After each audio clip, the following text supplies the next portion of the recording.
নমস্কার, trading journey চ্যানেলে আপনাদের স্বাগত। তো আগামীকালের বাজার যেরকম প্রেডিকশন করা হয়েছিল যে মার্কেট একটা গ্যাপ আপ ওপেন হবে এবং গ্যাপ আপ ওপেন হয়ে মার্কেট কিন্তু একটা রেঞ্জ বন্ড হয়ে যেতে পারে। তো এক্স্যাক্ট বাজার কিন্তু আজকে গ্যাপ আপ ওপেন হয়ে মার্কেট কিন্তু একটা রেঞ্জ বন্ড হয়ে গেছে।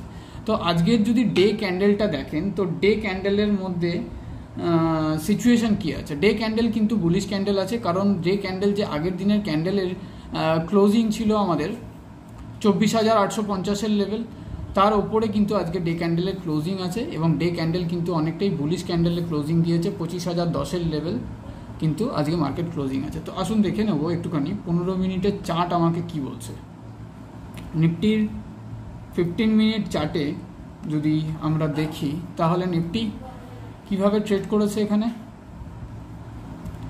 নিফটি এখান থেকে একটা গ্যাপ আপ ওপেনিং হয়েছে, গ্যাপ আপ ওপেনিং হয়ে মার্কেট ওপরে গেছে। মার্কেট ওপরে গিয়ে মার্কেট 25,045-46 লেভেল অবধি গিয়ে মার্কেট রিটেস্ট করেছে, নিচের দিকটা রিটেস্ট করে একটা জোন তৈরি করে মার্কেট কিন্তু এই জায়গাটাই কিন্তু রেঞ্জ বন্ড হয়ে গিয়ে আজকে কাজ কারবার ফিনিশ করেছে। যদি এখান থেকে দেখে নিই নিফটির মধ্যে সাপোর্ট, তো সাপোর্ট জোন হচ্ছে 24,980 লেভেল, এটা এখন বর্তমানে নিফটির সাপোর্ট জোন। তারপরে সাপোর্ট জোন যদি দেখি তাহলে এই লেভেলটা 24,920 লেভেল যেটা আছে সেটা একটা সাপোর্ট জোন আছে। দেন ওপরে রেজিস্ট্যান্স যদি দেখি নিফটির মধ্যে তাহলে কোথায় আছে 25,030 লেভেল, এই লেভেলটা কিন্তু নিফটির রেজিস্ট্যান্স জোন আছে। এই জোনের ওপরে যদি নিফটি বুলিশ প্রাইস অ্যাকশন দেয় তবে গিয়ে নিফটিকে নিয়ে আমরা ভিউ রাখবো 25,050 লেভেল এবং 25,100 লেভেল কিন্তু যেটা আগের দিনের ভিডিওর টার্গেট ছিল, সেই টার্গেট কিন্তু আমরা নিফটির মধ্যে এখনও বর্তমানে রাখতে পারবো। তো 5 মিনিটের ক্যান্ডেলের ফরমেশন যদি দেখি নিফটির মধ্যে, 5 মিনিটের ক্যান্ডেলের ফরমেশন কি বলছে নিফটি। তো এক্স্যাক্ট নিফটির মধ্যে যেই রেজিস্ট্যান্স লেভেলটা আছে এই লেভেলের মধ্যে, এই জোনটার মধ্যে মার্কেট যদি এখান থেকে একটা, কালকে দেখা গেল নিফটির মধ্যে একটা গ্যাপ আপ ওপেনিং হওয়ার সম্ভাবনা আছে। কি কারণে বলছি গ্যাপ আপ ওপেনিং হবে সেটার রিজনটাও আমি কিন্তু এই ভিডিওর লাস্টে আমি বলে দেবো। তো দেখুন নিফটির মধ্যে যদি এই লেভেলটায় 25,030 লেভেল থেকে 25,000 এই লেভেলটায় 35 লেভেল 35-40 লেভেল অবধি যদি নিফটি সাস্টেন করতে পারে তাহলে কিন্তু নিফটির মধ্যে প্রবাবিলিটি থাকবে কালকে কিন্তু একটা অল টাইম হাই আমরা মার্কেটের মধ্যে দেখতে পাবো। কারণ ডে ক্যান্ডেল যেটা আমরা দেখছি সেই ক্যান্ডেলের কিন্তু একটা বুলিশ ইম্প্যাক্ট মার্কেটের মধ্যে এখনও পর্যন্ত ট্রেন্ড কিন্তু আছে। আর তার সাথে সাথে স্টকেজ ডাটা যদি দেখে নিস তো স্টকেজ ডাটার মধ্যে কিন্তু এফআইডিআই আজকে দুজনেই কিন্তু বাইং মুডে ছিল। তো যার কারণবশত কিন্তু নিফটির মধ্যেও কিন্তু কালকে একটা গ্যাপ আপ আবার ওপেনিং আমরা দেখতে পাবো। ব্যাংক নিফটির যদি একটু সিচুয়েশন দেখি, তো ব্যাংক নিফটির ডে ক্যান্ডেলে যদি দেখি প্রথমে, তো ব্যাংক নিফটির সিচুয়েশন কি আছে।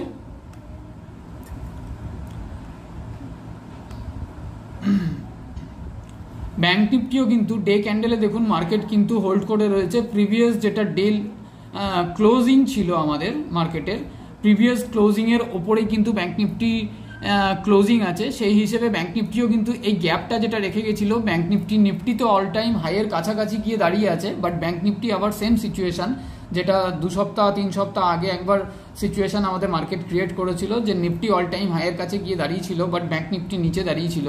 তো সেই সিচুয়েশন কিন্তু এখনও কিন্তু ক্রিয়েট করেছে। ব্যাংক নিফটিও কিন্তু প্রপারলি নিজের গ্যাপটা ফিল করেছে। গ্যাপ ফিল করার পরে ব্যাংক নিফটির মধ্যে যদি প্রথম রেজিস্ট্যান্স দেখে নিই তাহলে প্রথম রেজিস্ট্যান্স হবে 51,350 লেভেল, এটা ব্যাংক নিফটির প্রথম রেজিস্ট্যান্স। এবং দ্বিতীয় রেজিস্ট্যান্স যদি দেখে নিই ব্যাংক নিফটির তাহলে 51,650 লেভেল, 51,680 লেভেল দ্বিতীয় রেজিস্ট্যান্স। এবং তৃতীয় রেজিস্ট্যান্স কিন্তু ব্যাংক নিফটির মধ্যে আমরা টার্গেট রাখতে পারবো এই লেভেলটা 51,950 লেভেল কিন্তু ব্যাংক নিফটির মধ্যে আমরা টার্গেট রেখে এখন মার্কেটের মধ্যে চলতে পারবো। যদি এটা তো হয়ে গেল 3খানা রেজিস্ট্যান্স জোন। ব্যাংক নিফটির মধ্যেও কালকে ব্যাংক নিফটির মধ্যেও কিন্তু একটা গ্যাপ আপ ওপেনিং হওয়ার সম্ভাবনা আছে। এবং যদি সাপোর্ট লেভেল দেখি আমরা ব্যাংক নিফটির, তাহলে সাপোর্ট জোন কোথায় পড়ছে, 50,900 লেভেল একটা সাপোর্ট জোন আছে ব্যাংক নিফটির এখন বর্তমানে। এবং তারপরের সাপোর্ট জোন হচ্ছে 50,387-88 লেভেল যেটা আছে, 50,400 লেভেল একটা সাপোর্ট জোন, আরেকটা সাপোর্ট জোন আছে। এবং তারপরের সাপোর্ট জোন যদি দেখে নিই তাহলে এই লেভেলটা 50,100 লেভেলটা কিন্তু 50,125 লেভেল, এটাও কিন্তু একটা ব্যাংক নিফটির মধ্যে সাপোর্ট জোন। যদি আমি এটাকে 15 মিনিট চার্টে দেখি যে 15 মিনিট চার্টের ফরমেশন কি আছে ব্যাংক নিফটির মধ্যে, সিচুয়েশন কি তৈরি করেছে, ব্যাংক নিফটিও সেম টু সেম একটা গ্যাপ আপ ওপেন করে মার্কেট কিন্তু একবার রিটেস্ট করে যেই রেঞ্জটা তৈরি করেছে সেই রেঞ্জটা, সেই জোনটার মধ্যেই কিন্তু মার্কেট একটা রেঞ্জ বন্ড করে সারাদিন কাজ কারবার করে গেছে। তো মোমেন্টাম বলতে গেলে মার্কেটের মধ্যে আমরা এই দুটো ব্যাংক নিফটির মধ্যে এই দুটো মোমেন্টাম পেয়েছি। এখান থেকে ওপরে একদম গ্যাপ আপ ওপেনিংয়ের একটা মোমেন্টাম, এবং এখান থেকে যখন মার্কেট নিচের দিকে রিটেস্ট করতে এসেছিল সেই মোমেন্টাম। এবং এখানে 15 মিনিট লাস্ট ক্যান্ডেল যেটা আছে সেই ক্যান্ডেলটা কিন্তু একটা বুলিশ ক্যান্ডেল আছে, এবং এখানে ডোজি ক্যান্ডেল, বাট আগের প্রিভিয়াস ক্যান্ডেল যেটা আছে তার ওপরে কিন্তু ব্যাংক নিফটির ক্লোজিং আছে। সেই দিক থেকে দেখতে গেলে ব্যাংক নিফটির মধ্যেও কিন্তু ট্রেন্ড এখনো পর্যন্ত ইম্প্যাক্ট আছে আপসাইড যাওয়ার। আসুন দেখে নেবো এবার আজকের কাজ কারবার এফআই আর ডিআই কি কাজ কারবার করেছে। তো এখনো পর্যন্ত আপডেট হয়নি। আজকে ক্যাশ মার্কেটে এফআই বাইং করেছে 483 কোটি টাকা, আর ক্যাশ মার্কেটে আজকে ডিআই বাইং করেছে 1870 কোটি টাকা। ইন্ডিয়া ভিক্স দেখতে গেলে ইন্ডিয়া ভিক্স কিন্তু আজকে আপসাইড আছে। তো এটা আমাদেরকে নিদর্শন দেয় কিন্তু আজ মার্কেটের মধ্যে কালকে যদি ইন্ডিয়া ভিক্সের পজিশন যদি 14.30 কি 50 মানে 14.5 মতন যদি ভিক্স ওপরে ওঠে তাহলে কিন্তু মার্কেটের মধ্যে ভলিটিলিটি বাড়বে।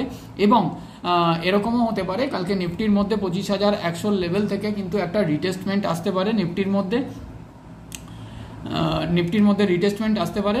রিটেস্ট করলেও মার্কেট কিন্তু সেই জোনটা প্রপারলি নিজের জোনকে রিটেস্ট করতে আসবে। তো রিটেস্ট করলেও মার্কেট যদি 25,100 লেভেল আমাদের দেখায় তাহলে কিন্তু মার্কেটের রিটেস্ট জোন কিন্তু এই জোনটাকে আমরা ধরে চলতে পারি 25,030-35 লেভেলটা। এবং এই লেভেলটা যদি ব্রেক করে তাহলে কিন্তু 24,980 মানে 25,000 সেন্টিমেন্টাল নাম্বার কিন্তু মার্কেট একবার রিটেস্ট করার সম্ভাবনা কিন্তু আছে। তো কালকের বাজারেও কিন্তু একটা গ্যাপ আপ ওপেনিং হওয়ার সম্ভাবনা সব থেকে বেশি আছে।